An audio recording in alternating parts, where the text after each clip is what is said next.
Market link debentures और पूरे share बाजार पर विस्तार से चर्चा करते हैं। और इसके लिए चलते हैं हमारे एक्सपर्ट के पास। और आज हमारे साथ जो एक्सपर्ट मौजूद हैं चर्चा करने के लिए वो हैं फिनेथिक वेल्थ सर्विसेज के director and CEO Vivek Kumar Negi ji. Vivek sir, आपका मनी 9 पर बहुत बहुत स्वागत है। Thank you so much for sparing your time today. Thank you Sandeep ji, it's pleasure being here.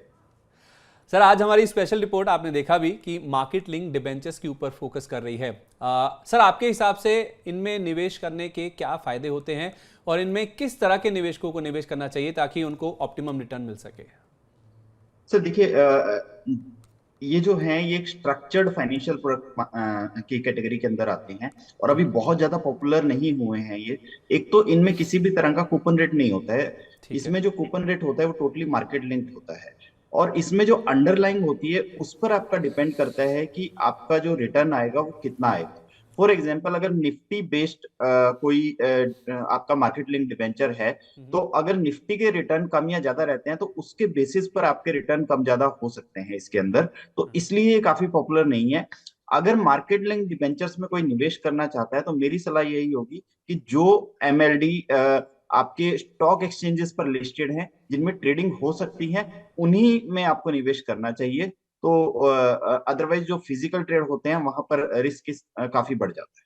ठीक है, तो विवेक सर हमें बता रहे हैं कि MLD यानी कि जो मार्केट लिंक डिबेंचर्स हैं फिलहाल बहुत ज़्यादा पॉपुलर नहीं है क्योंकि इनका जो कूपन रेट है वो फिक्स नहीं होता है। किसी शेयर या मान लीजिए कोई इंडेक्स है निफ्टी, उसके रिटर्न के हिसाब से इसका जो कूपन है वो वेरी करता है, तो इसलिए ये ज़्यादा पॉपुलर नहीं है। तो उस लिहाज से उनकी सलाह ये है कि अगर आप इसमें निवेश करना चाहते हैं तो ऐसे मार्केट लिंक डिबेंचर्स यानी MLD में निवेश करिए जो शेयर बाजार में लिस्टेड हों, तभी आपको ऑप्टिमम फायदा इसका मिलता हुआ नजर आ सकता है। चलिए, ये तो बात हुई MLD की, लेकिन सर बाजार की ओर अगर हम रुख करें तो बाजार में हम देख रहे हैं कि बैंक निफ्टी पिछले हफ्ते भी रिकॉर्ड हाई टच कर चुका था। इस हफ्ते फिर से नया रिकॉर्ड हाई बनता हुआ दिखा है। सेंसेक्स अगर हम देखें तो इस हफ्ते जो क्लोजिंग रिकॉर्ड स्तर है वो देखने को मिला था, लेकिन निफ्टी अगर हम देखें जो इंट्राडे रिकॉर्ड हाई बने थे अक्टूबर 2021 में 18,604 के, वहां से अभी भी दूर है। क्या इस साल यानी 2022 में जो बाकी बचे हुए दिन हैं, 1.5-2 महीने के आसपास का जो वक्त बचा है, उसमें ऐसी उम्मीद है कि निफ्टी भी अपना जो ऑल टाइम हाई है उसे टच कर लेगा? संदीप जी, मैं कुछ चीजें रिकॉल कराना चाहूंगा यहाँ पर। देखिए, जब से मनी 9 के साथ हम जुड़े हैं, हम मार्केट को लेकर हमेशा आश्वस्त रहे हैं और हमने ये कहा है कि इंडियन मार्केट ग्लोबल मार्केट्स को आउट परफॉर्म करती रहेगी। और ये एक छोटा समय नहीं है, अगले 10 साल के लिए हम ये बात कह रहे हैं कि अगले 10 साल इंडियन मार्केट ग्लोबल मार्केट्स को आउट परफॉर्म करती रहेगी। पहली चीज तो ये है। दूसरा, हमारे टॉप सेक्टर्स की अगर बात करें तो banking sector has been one of our top pick. और आपने देखा भी है कि अभी recently all time high bank Nifty ने अपना क्रॉस किया है और हमारा जो लक्ष्य है बैंक निफ्टी पर वो 75,000 का है बाय 2025, जिसको हम बार बार दोहराते भी रहेंगे। और सेंसेक्स का लक्ष्य जो हमारा 1 लाख का है वो अभी भी कायम है। ये तो तो मुझे याद है अच्छे हमें लगता है से। कि ये जो रिकॉर्ड्स की बात करते हैं तो ये कभी आगे पीछे आ सकते हैं। निफ्टी भी कोई बहुत ज्यादा दूर नहीं है अपने रिकॉर्ड स्तर से। मेरे ख्याल से 2% की तेजी और देखने को मिलेगी तो निफ्टी भी अपने रिकॉर्ड स्तर पर आ जाएगा। बट ओवरऑल अगर अंडरटोन आप मार्केट की देखते हैं तो वो काफी स्ट्रांग है, काफी अच्छा है। अभी भी अगर मध्यम से लंबी अवधि के लिए आप निवेश करना चाहते हैं तो इन स्तरों पर भी आप निवेश कर सकते हैं। ठीक है, तो लॉन्ग टर्म के लिए एक स्ट्रक्चर बुल रन की आप बात कर रहे हैं मार्केट की, जहाँ तक बात है तो ये जो रिकॉर्ड हाइज हैं उससे तो हम महज 1, 1.5 या 2% दूर हैं, वो तो कभी भी आ जाएंगे। लेकिन ओवरऑल अगले 10 साल के लिए यानी कि एक दशक के लिए विवेक सर जब भी हमसे बात करते हैं वो हमेशा बुलिश रहते हैं और अपने लंबे अवधि के जो टारगेट्स हैं हमारे साथ शेयर करते भी हैं। अब तो इनफैक्ट हमें रट भी गए हैं वो टारगेट कि 2025 तक सेंसेक्स 1 लाख और बैंक निफ्टी के जो टारगेट्स हैं 2025 तक वो 75,000 तक के देखने को मिल सकते हैं। तो उस लिहाज से देखा जाए, सर आपने हमेशा बैंकिंग सेक्टर की बात करी, मुझे याद है कि बैंकिंग सेक्टर ही है जो कि शायद ये जो तेजी है मार्केट की उसको लीड करते हुए नजर आ सकते हैं। लेकिन फिलहाल अगर हम देखें बाजार को तो ग्लोबल संकेत काफ़ी अहम है बाजार के लिए। जिस तरह से दुनिया भर में महंगाई के कूल ऑफ होने के संकेत मिल रहे हैं, इंडिया US जैसे जो इकोनॉमीज है वहाँ पे, क्या इससे फेड RBI समेत जो बाकी सेंट्रल बैंक्स हैं जिस तरह से वो ब्याज दरें बहुत तेज़ी से बढ़ा रहे थे, उसकी जो रफ्तार थी, जो क्वांटम थी, उसमें कोई कमी की उम्मीद आप करके चल रहे हैं? ऐसा अगर हम उम्मीद करें, क्या ये ठीक होगा या फिर जल्दबाजी होगी? क्योंकि अभी हाल ही फिलहाल हमने देखा है कि जो आंकड़े हैं उनमें थोड़ी सी नरमी जो है वो इन्फ्लेशन में आती हुई दिखी है। संदीप जी देखिए, एक महीने के डाटा से कोई बहुत ज्यादा फर्क नहीं पड़ेगा। अगर ये कंसिस्टेंटली नीचे रहते हैं और ट्रेंड डाउनवर्ड्स की तरफ हो जाता है, तब मुझे लगता है कि थोड़ा सा बेहतर संकेत देखने को मिलेंगे। ग्लोबल मार्केट्स में अभी भी परेशानी बनी हुई है और वो कुछ समय तक बनी रहेगी। हालांकि लिक्विडिटी स्तर पर यूएस में थोड़ा सा इन्फ्लेशन के नंबर्स अच्छे आए हैं, तो उसकी वजह से लिक्विडिटी का थोड़ा सा फ्लो बढ़ा है। और एफआईआईज ने भी दोबारा इंडियन मार्केट्स की तरफ रुख करना शुरू किया है। अगर आप देखें, जब से निफ्टी 18,000 के ऊपर आया, तो एफआईएस के फ्लो नेगेटिव से पॉजिटिव में कन्वर्ट हो गए हैं और हम लगातार एग्जैक्टली। एफआईएस की बाइंग देख रहे हैं। तो बेसिकली उनको ये लग रहा है कि जो ये रैली थी, इसमें हम कहीं ना कहीं पीछे छूट गए हैं और अब वो निवेश करना शुरू कर रहे हैं। तो जब भी सिचुएशन बेटर होगी, मुझे लगता है कि हमें यहाँ से बहुत ऊंचे लेवल देखने को मिलेंगे। निफ्टी पर जो मैं अपना शॉर्ट टर्म टारगेट आपको देना चाहूंगा, वो हमारा 21,500 का है, maybe by next Diwali. By next Diwali. ठीक है, तो अगली दिवाली तक आप कह रहे हैं कि निफ्टी में 21,500 तक के जो लेवल्स हैं वो देखने को मिल सकते हैं। तो ग्लोबल स्तर पर जितनी भी दिक्कतें हैं उसके मुकाबले इंडियन इकोनॉमी की बात करें तो बहुत ही बेटर सिचुएशन में है। नो डाउट जो महंगाई में कमी आई है वो सर कह रहे हैं कि हो सकता है कि एक आंकड़ा आया, एक महीने के नंबर्स आए हैं तो उसको देख के बहुत ज़्यादा उत्साहित होने की जरूरत नहीं है। लेकिन ओवरऑल देखा जाए अगली दिवाली तक अगर आप निफ्टी के लेवल्स की बात करें तो 21,500 ये लेवल है, जो कि शायद पहले जब भी डिस्कशन हुए सर से वो हमेशा 1 लाख के लेवल सेंसेक्स के और 75,000 बैंक निफ्टी के सुनने को मिलते थे। आज एक निफ्टी का लेवल भी आया है 21,500 का, जो कि अगली दिवाली तक देखने को मिल सकता है। सर बाजार में अगर हम दिक्कतों की बात करें ना, तो वैसे तो बाजार ने बहुत कोशिश की है कि जितनी भी दिक्कतें हैं, जो खराब खबरें हैं, उसको कहीं ना कहीं नज़रअंदाज करें। लेकिन फरवरी 2022 जब से ये रूस यूक्रेन का युद्ध शुरू हुआ है ना, बाजार कितनी भी कोशिश कर ले, लाख कोशिशों के बाद भी ये जो पूरा सिनेरियो चल रहा है रूस और यूक्रेन के बीच में, वो कहीं ना कहीं मार्केट इग्नोर नहीं कर पा रहा है। और अब जिस तरह के डेवलपमेंट फिर से होते हुए दिखे हैं कि हाल फिलहाल हमने जो देखा कि एक रशिया का जो रॉकेट है, जैसी रिपोर्ट्स माना जा रहा है कि ऐसी इंडिकेट कर रही हैं कि पोलैंड में जाके गिरा है 24 किलोमीटर अंदर उनकी सरहद के, वहाँ पे कुछ 2 लोगों के जो मौत की खबर है वो भी कहीं ना कहीं सामने आती हुई दिखी है। तो उसके बाद नाटो काफ़ी एक्टिव होता हुआ दिखा है। तो उस लिहाज से क्या ये जो तनाव है रशिया यूक्रेन युद्ध का जो है, क्या और बढ़ने के आसार दिख रहे हैं?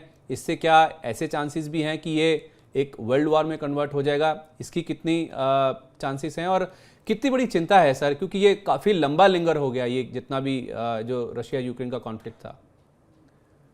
संदीप जी देखिए, मैं कोई पॉलिटिकल एनालिस्ट तो नहीं हूँ, लेकिन इकोनॉमिक पॉइंट ऑफ व्यू से मैं एक ही बात कहना चाहूंगा कि अगर ये सब चीजें कोविड से पहले हुई होती, तो अब तक ये वॉर में कन्वर्ट हो चुकी होती। तो जितने भी डेवलप्ड कंट्रीज है, they can't afford a war at this point of time, क्योंकि अगर अभी वॉर होती है तो उनकी सिचुएशन बहुत ज्यादा खराब हो जाएगी। ठीक ऑलरेडी है। इन्फ्लेशन हाई स्तर पर है, अनएम्प्लॉयमेंट की सिचुएशन काफी खराब है। यूएस में आप देखें तो काफी बड़ी बड़ी कंपनीज हैं जो इस समय छंटनी का कार्य कर रही हैं और काफी हाँ। लोगों के जॉब्स जा रहे हैं। हाँ। तो सिचुएशन इतनी खराब है कि अफोर्डेबिलिटी नहीं बनती है वॉर की। अगर वॉर होती है तो आई थिंक इसमें हो सकता है 2 या 3 कंट्रीज के बीच में वॉर हो जाए, बट ओवरऑल कोशिश ये की जाएगी कि कोई ऐसा रास्ता निकाला जाए जिससे इस वॉर को टाला जाए। बाकी फ्यूचर में क्या होगा, वी डोंट नो। बड़े डेवलपमेंट्स किस तरह के देखने को मिलेंगे उसके बारे में कुछ कहना मुश्किल है। बट ओवरऑल इस समय जो सिचुएशन लगती है मेरे को, मुझे एक ही चीज समझ में आ रही है कि we can't afford a war at this point.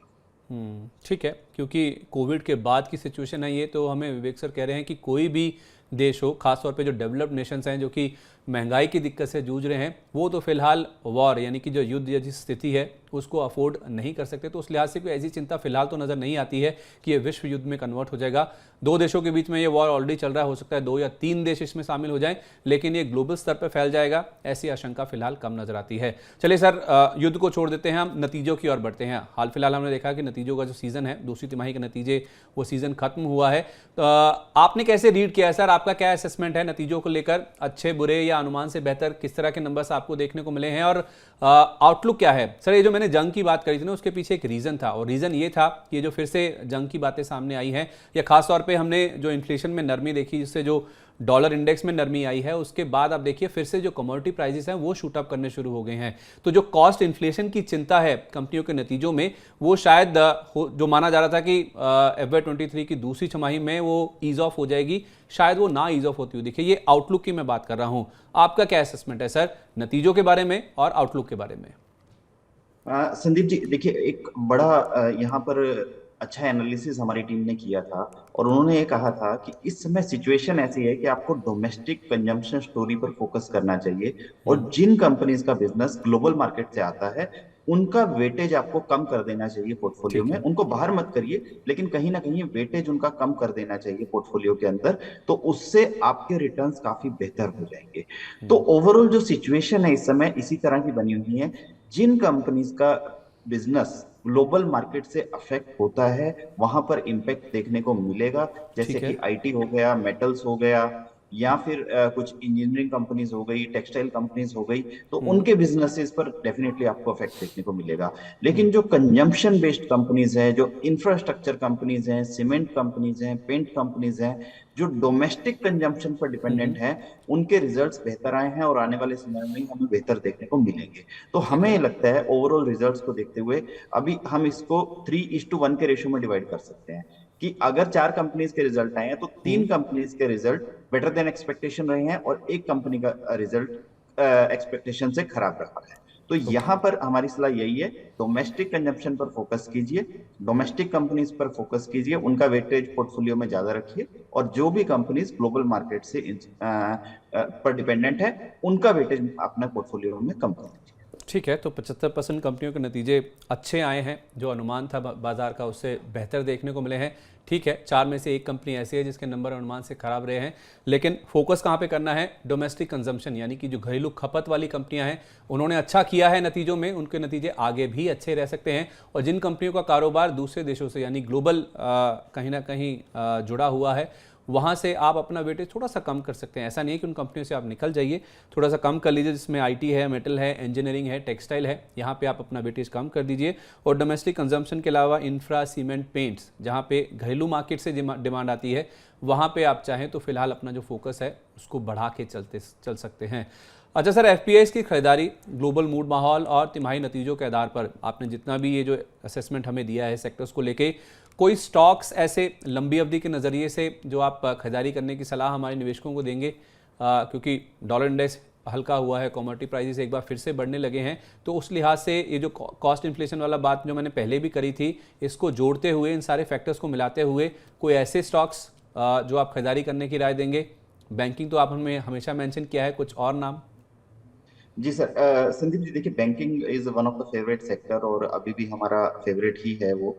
इसमें मैं आज एक सेक्टर और जोड़ने जा रहा हूँ, जो शायद हमने अब तक बात नहीं की है जिस सेक्टर के बारे में, लेकिन जब हम बाहर निकलते हैं और हमें लगता है कि डेफिनेटली इस सेक्टर की डिमांड भी बढ़ने वाली है। हम्म। एक सेक्टर है ऑटो सेक्टर।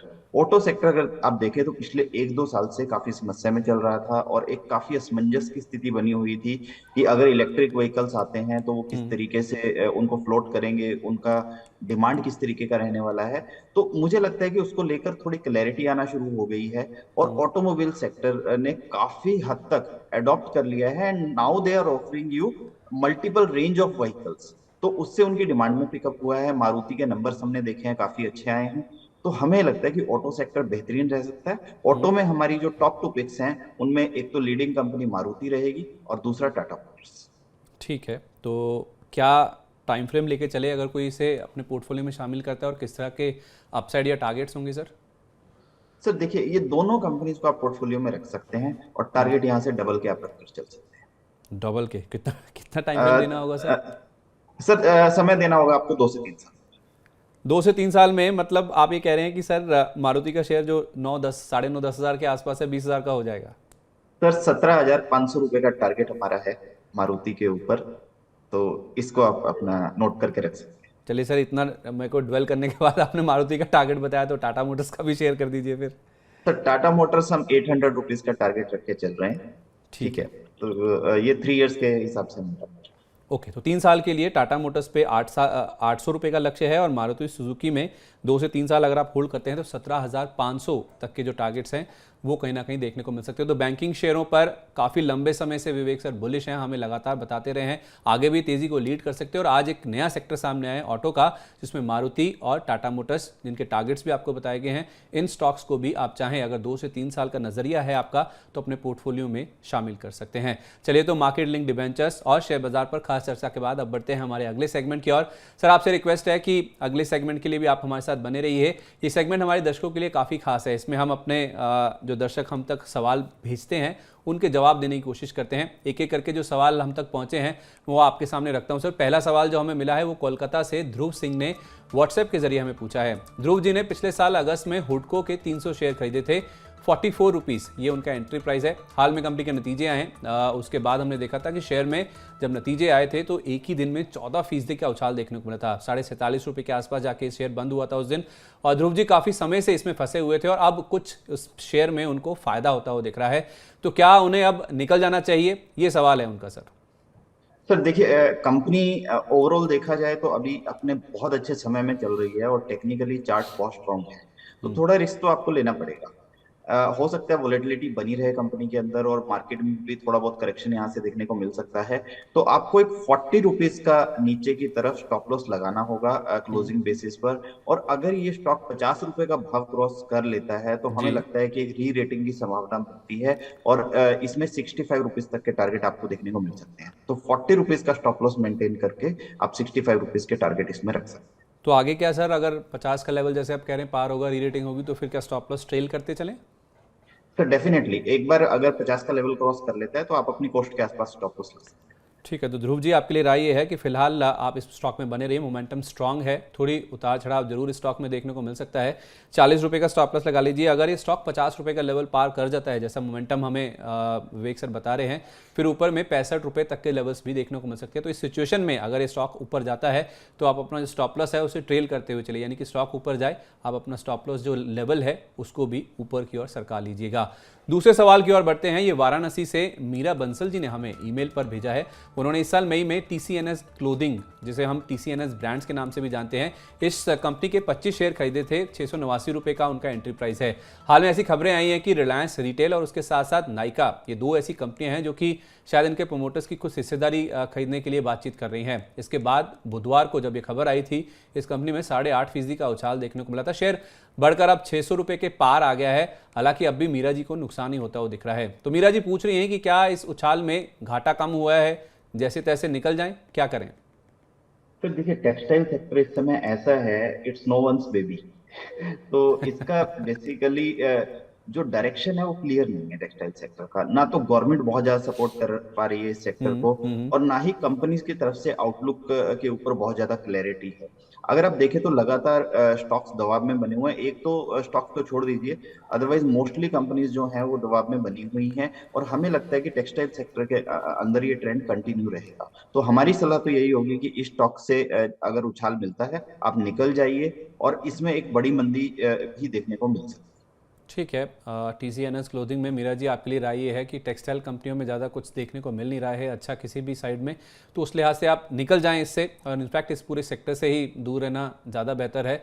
ये राय आपको दी जा रही है। अगला सवाल जो हमें मिला है वो अजमेर राजस्थान से शलभ सक्सेना जी का है। फेसबुक पेज पर उन्होंने शेयर किया है।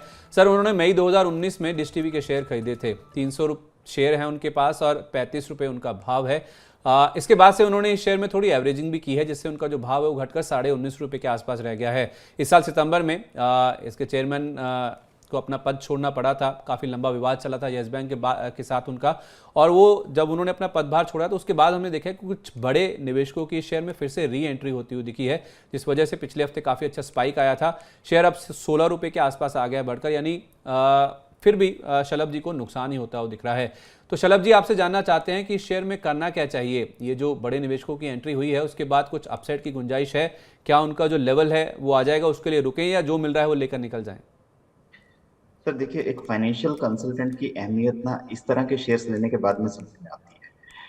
ये कंपनी इन्होंने 2018-19 में क्यों खरीदी उसका रीजन नहीं पता है मुझे। रीजन बीइंग ये कंपनी अपने सबसे खराब दौर से गुजर रही थी उस समय, और खरीदने का कोई रीजन ही नहीं बनता था इस कंपनी को। उसके बाद लगातार आप एवरेजिंग करते जा रहे हैं और कंपनी की हालत खराब होती जा रही है, तो कहीं ना कहीं आपके फंडामेंटल्स गलत हैं इन्वेस्टमेंट को लेकर, तो उसको करेक्ट करना बहुत जरूरी है। ठीक है। दूसरी चीज, इस सेगमेंट के अंदर आप देखते हैं तो इनका मार्केट शेयर लगातार कम हुआ है और डिश हम्म। टीवी से लोग दूर जा रहे हैं, नंबर ऑफ कस्टमर्स इनके कम होते जा रहे हैं, नंबर ऑफ सब्सक्रिप्शंस कम होते जा रहे हैं। और इस मार्केट के अंदर एयरटेल, जियो और टाटा, इन तीनों ने कैप्चर किया हुआ है। तो डिश टीवी से तो इमीडिएटली निकल जाइए। अगर आपको इस सेगमेंट के अंदर रहना है तो भारतीय एयरटेल, जियो या फिर टाटा कम्युनिकेशन, ये बेहतर शेयर हो सकते हैं। ठीक है, तो एयरटेल, जियो या टाटा कम्युनिकेशन, ये तीन विकल्प हैं आपके लिए शलभ जी। आप पहली बात तो डिश टीवी के शेयर से निकल जाइए, आपको एवरेजिंग भी नहीं करनी चाहिए थी, चलिए आपने वो कदम उठाया, ठीक है। लेकिन अब विवेक सर आपको कह रहे हैं कि तुरंत प्रभाव से इस शेयर से निकल जाइए, और इनके जो पीयर्स हैं जिसमें भारतीय एयरटेल, जियो, टाटा कम्युनिकेशन, ये विकल्प अगर आपको इसी सेक्टर में रहना ही है तो ये विकल्प आपको बताए गए हैं जहां पे आप अपना निवेश बना सकते हैं। चौथा सवाल फरीदाबाद हरियाणा से हरदीप सिंह जी ने हमें पूछा है, यूट्यूब के जरिए उन्होंने शेयर किया ये। उन्होंने पिछले साल अगस्त में सर स्पाइसजेट के 200 शेयर खरीदे थे 73 रुपीज़ के ऊपर। महंगा ईटीएफ, दूसरा रुपए में कमजोरी और उसके साथ साथ इंडस्ट्री में कई सारी दिक्कतें हैं, जिस वजह से इस कंपनी ने जो दूसरी तिमाही के नंबर्स आए हैं उसमें 833 करोड़ रुपए का रिकॉर्ड लेवल पर लॉस, जो घाटा है वो पोस्ट किया है। पर शेयर में हमने कोई ज़्यादा खास एक्शन देखा नहीं, उसके बाद भी कोई गिरावट नहीं आई है। शेयर इनफैक्ट 39 रुपये के आसपास ही टिका हुआ है। कुछ फंड रेजिंग की खबरें हैं जो कि कहीं ना कहीं शेयरों को सपोर्ट करती हुई दिख रही है। लेकिन भारी नुकसान झेल रहे हरदीप जी को जानना यह है कि इस शेयर में अब करना क्या है, क्या इसका कोई आउटलुक में सुधार की उम्मीद है? तो देखिए, सबसे पहले तो इनको भी एक फाइनेंशियल कंसल्टेंट की जरूरत है मुझे लगता है। रीजन बिंग, एविएशन इंडस्ट्री का अगर आप ट्रेंड देखें तो पिछले आप 5 साल, 10 साल, 20 साल, 25 साल, 30 साल उठाकर देख लीजिए, मुझे सक्सेस स्टोरीज नजर नहीं आती हैं। यस, इंडिगो ने कोशिश की है लेकिन इंडिगो में भी काफी समस्याएं देखने को मिली हैं। तो ये सेक्टर ही अवॉइड करने के लायक है। और इस ठीक है। सेक्टर में से अगर आपको किसी स्टॉक को चुनना था तो वो इंडिगो होना चाहिए था, उसके अलावा कोई भी स्टॉक मुझे नहीं लगता है कि परफॉर्मेंस कभी भी देखने को मिली हो। दूसरी चीज, ट्रेवल से जुड़ी ये कंपनी है, टूर्स एंड ट्रेवल्स का। अगर पिछले 2 साल का हिंदुस्तान में देखते हैं तो कंजम्पशन बहुत ज्यादा बढ़ा है, होटल्स के रेट काफी ज्यादा बढ़े हैं। तो अगर आपको निवेश करना था तो एक होटल इंडस्ट्री के अंदर या फिर लाइफस्टाइल स्टॉक्स के अंदर करना चाहिए था, जहां पर हमें बहुत अच्छे रिटर्न्स देखने को मिले हैं। तो स्पाइस जेट से इमीडिएटली निकलने की सलाह है। यहां से निकलकर आप होटल इंडस्ट्री में भी निवेश करते हैं तो वहां पर पैसा आपको बेहतर बन जाएगा। एविएशन स्टॉक्स को फॉर द टाइमिंग अवॉइड कीजिए। एविएशन एज अ सेक्टर को ही अवॉइड करें, ये आपके लिए राय है हरदीप सिंह जी। स्पाइसजेट से निकल जाइए, अगर आपको निवेश करना ही था इस सेक्टर में तो इंडिगो में होना चाहिए था, या तो फिर आप इस पूरे स्पेस में इन्वेस्ट कहीं करना चाहते हैं तो वो होटल एज अ स्पेस है जहाँ पे पैसा बना है और आगे भी बनने की गुंजाइश है। तो आप स्पाइसजेट से निकल के अपना पैसा किसी होटल शेयर में डाल दीजिए, आपके शायद नुकसान की भरपाई भी हो जाएगी और आपको अच्छे रिटर्न मिलने की गुंजाइश बढ़ जाएगी। विवेक सर, हमेशा की तरह आज हमारे साथ इस खास चर्चा में जुड़ने के लिए और हमारे दर्शकों के सारे सवालों के जवाब देने के लिए आपका बहुत बहुत धन्यवाद sir. Thank you sir, thank you for having.